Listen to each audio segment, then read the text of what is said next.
ગુજરાત એટીએસે હાથ લાગી છે મોટી સફળતા, જ્યાં વાપીમાં ડ્રગ્સ ફેક્ટરી ઝડપવાના કેસમાં મુખ્ય આરોપી હાલ સકંજામાં આવી ચૂક્યો છે।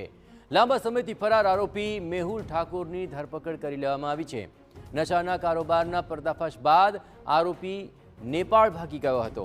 આરોપી ઉત્તર પ્રદેશના વારાણસી આવી રહ્યાની પોલીસને બાતમી મળી હતી।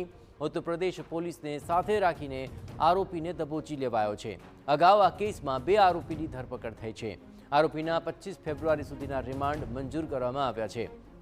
નશાના કારોબાર માટે જગ્યા અને ફાઇનાન્સનું આરોપીનું કામ હતું।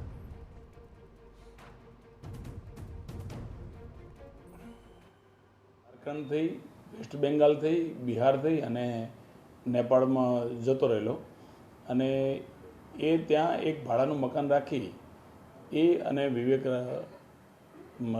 એનો સાથી આરોપી વિવેક રાય છે એ બંને રહેતા હતા।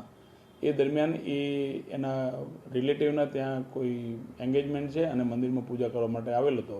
એ દરમિયાનની એટીએસના અધિકારીને ઇન્ફોર્મેશન મળતા આ કાર્યવાહી કરવામાં આવી।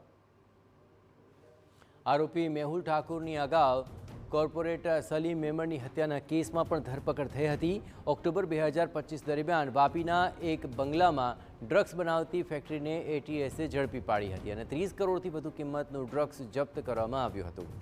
તપાસમાં સામે આવ્યું હતું કે અહીં બનતું ડ્રગ્સ દેશના વિવિધ રાજ્યોમાં તેમજ વિદેશમાં પણ સપ્લાય થતું હતું। જોકે પર્દાફાશ થતાં જ મુખ્ય આરોપી મેહુલ ઠાકુર તેમજ વિવેક રાય નેપાળ ફરાર થયા હતા અને ત્યાં ભાડાનું મકાન રાખી રહેતા હતા।